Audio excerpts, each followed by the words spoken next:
Well, it does look bad, of course. I mean, this correspondence looks very bad, but I think that both the university is looking into this.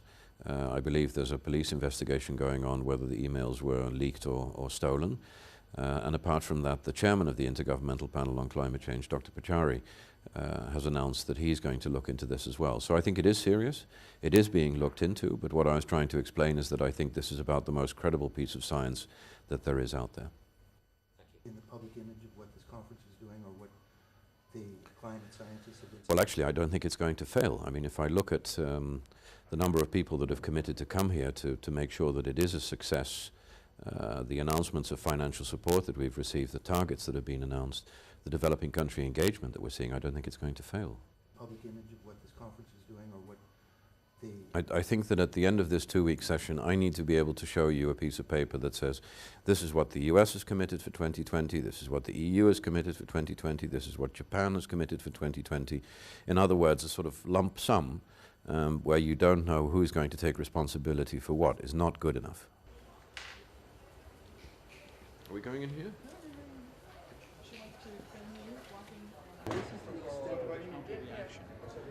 It essentially suggests that the world has moved on.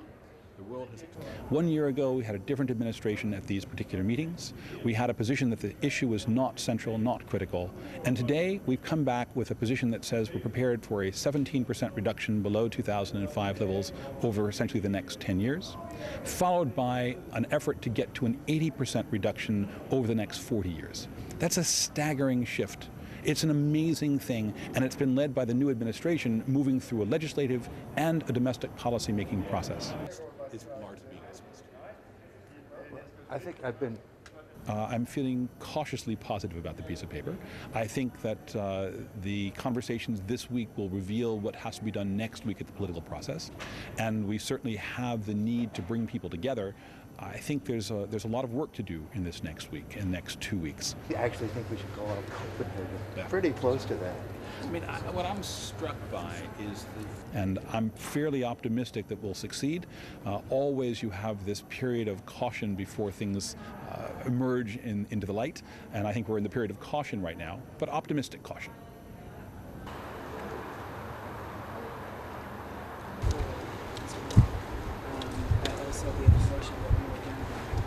So lift into the snow and they can measure the age of the snow and so on.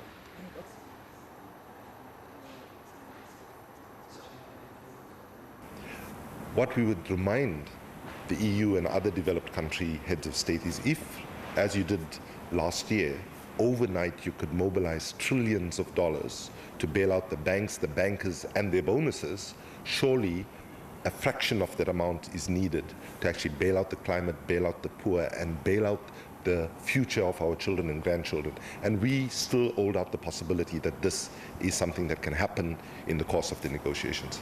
Let's say if you're leaving from London to get to where this is, how long? I think could still deliver a binding treaty. All the fundamentals are there, the knowledge is there, the negotiators know what it would take to get us to a binding treaty. All that is missing is political will.